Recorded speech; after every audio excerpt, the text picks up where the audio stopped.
The find out stage has arrived. Hello everybody, David Schuster reporting. A lot of low-informed or misinformed Donald Trump voters are struggling. They are discovering the reality of his second administration plans and are feeling misled. Across social media, there are countless stories like this one. And she goes, I didn't know that Donald Trump wanted to take away the Affordable Care Act. I thought he was just going to get rid of Obamacare, and I was all for that. And I paused because I wasn't sure if she was joking or not. And then I say, those are the same thing. They're one and the same. And she goes, well, I didn't know that. And now I don't know if I'm going to have insurance for my kids or for myself. The Washington Post recently did a story about a small town in Pennsylvania that usually votes Democratic, but this time went MAGA Republican. After backing Trump, low-income voters hope he doesn't slash their benefits. Voters in the struggling Pennsylvania city of Newcastle backed Trump, hoping he'd curb inflation, but the incoming president will be under pressure to cut spending. And on cable news, conservative lawmakers have endorsed cutting social safety net programs, including Social Security and Medicare. But there is some waste, abuse, and fraud in Medicare that we can take those numbers back and add to our general coffers and our Treasury. And on the front end of Social Security, I think there's a way when people are living longer, they're retiring later, that on the front end, we can move that retirement age back a little bit. We got to bring the Democrats in and talk about Social Security, Medicaid, Medicare. There's hundreds of billions of dollars to be saved, and we know how to do it. We just have to have the stomach to actually take those challenges on. But in a lot of Trump voting towns, people already feel economically challenged and say they depend on Social Security, Medicare, and government assistance. So even the discussion by Republicans about cutting benefits has been unnerving to these Trump voters. Also, many Trump voters are becoming alarmed about the impact being projected of Trump's policy plans. Trump's tax cuts would reduce government revenues, exploding the government's budget deficit. The Trump tariffs on Canada, Mexico, and China would cause imported goods to be more expensive to American consumers. And a growing number of analysts are predicting Donald Trump is going to cause an economic crash. So why are these economists so opposed to Trump's plan?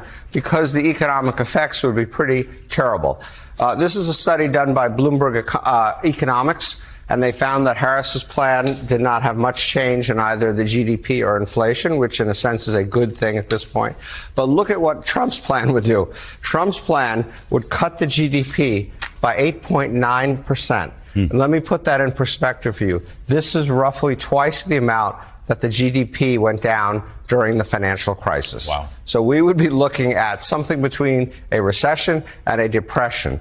And interestingly, I'm sure people know because we've talked about this many times, the tariffs would cause certainly a part of this. But the biggest cause, actually, of this drop are the mass deportations that Trump is talking about. Those mass deportations of undocumented migrant workers now have a price tag, according to Donald Trump's own team. Is $86 billion enough? $86 billion is a start. We need at least that to do this operation. We got to buy beds. We got to have we got to do removal flights and ground transportation and medical care of the people we arrest. $86 billion is a start. $86 billion just to start the deportations. And that figure, $86 billion, is more than the United States spends each year on the CIA, National Security Agency, and 16 other U.S. intelligence agencies combined. $86 billion is also more than the entire annual budget of the U.S. Department of Justice, including the FBI, the DEA, and federal prison systems combined. Even if the Republican Congress approves the massive new spending on deportations, where is the money going to come from?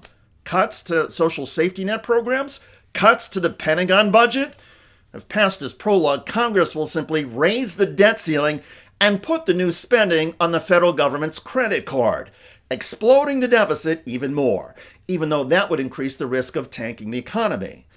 Another risk would come from productivity losses and labor shortages. Economists predict that removing even a fraction of the 11 million undocumented migrants would cause chaos in agriculture and construction industries, disrupt supply chains, and cause U.S. prices to skyrocket.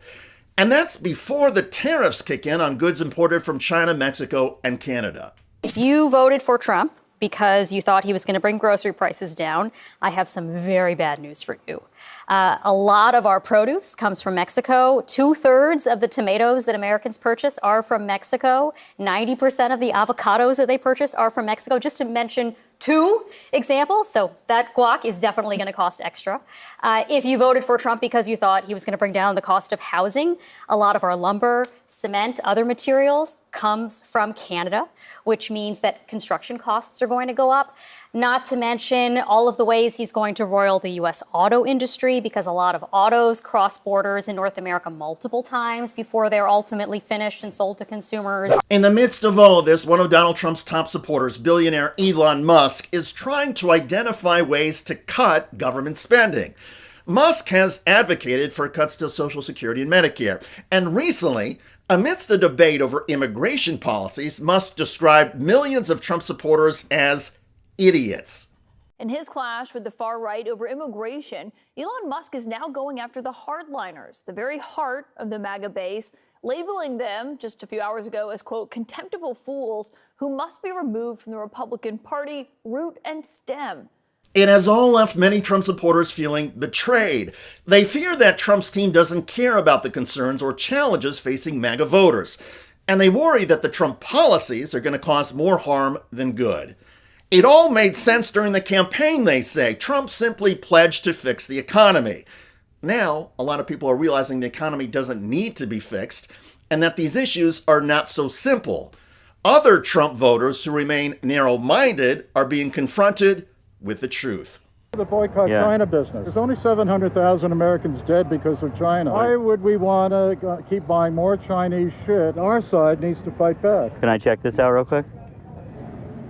So it's made in China. But my stickers aren't made in China. Does it bother you that Trump famously didn't pay a lot of his construction employees? Who? In Atlantic City, a lot of the people who worked on his casinos, people lost their livelihoods. Says who? The people. It's just known people. It is a known thing. Okay. Yep. I'm sure they deserved it. The people who didn't get paid by Trump deserve that. Well, will the Trump voters deserve the misery they face when his policies crash the economy? Maybe. One of the most popular acronyms these days is FAFO, as in F around, find out. And the find out stage of the next Trump administration could be brutal. But it won't just be Donald Trump's supporters who suffer. Most of us who are not wealthy are going to feel the impact of an economy that tanks. So my hope is that Trump's ambitions are thwarted. In other words, that his tariff threats are just a negotiating ploy, and that Congress does not allocate the taxpayer money for deportations. Some Trump voters whose livelihoods are at stake are also hopeful that Trump cannot or does not follow through. Of your workers are not U.S. born? Probably half. About half? Yeah. Do you know what the immigration status is of any of your workers? I don't know. Do you ask? Well, can you ask? We have the right papers on file, and they're there is there. Are you worried if there were a mass roundup of undocumented migrants that you might lose workers? You might not have enough workers. How are they going to do that? Nobody will be filling the shelves. Nobody will be producing food. Within 2 days, we will not have food. There will not be food anywhere. 2 days? Yes. 2 days. That's how quickly the impact of Trump's deportation plan will be felt just in terms of the food supply. So these are not small issues or concerns for any of us. For Trump supporters, however, the projections and economic analysis has left many of them in shock. The reality and consequences of Trump 2.0 are coming. And if Donald Trump gets his way, a lot of his own voters are going to suffer. By the way, Donald Trump is now targeting North America's largest mountain, and that stunt is beginning to backfire. The name of the mountain, Denali, pays homage to Native Alaskans, but Donald Trump wants to call it Mount McKinley for President William McKinley.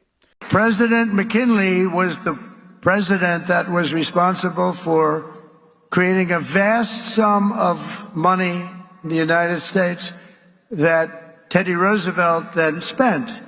So let's say they were both excellent presidents, but McKinley did that, and that's one of the reasons that we're going to bring back the name of Mount McKinley, because I think he deserves it. McKinley never set foot in Alaska, and Alaska's senators, 2 Republicans, are trashing Donald Trump over his plan. Check out that video at the link below. It generated a lot of comments on YouTube. One of the most popular is from Lone Lion, who wrote, "Let's name America's largest sewer plant after Trump." Interesting idea. I look forward to reading your comments about Donald Trump's voters getting shattered by reality as the consequences of the next Trump administration are becoming clear. I'm David Schuster. Thanks for joining us.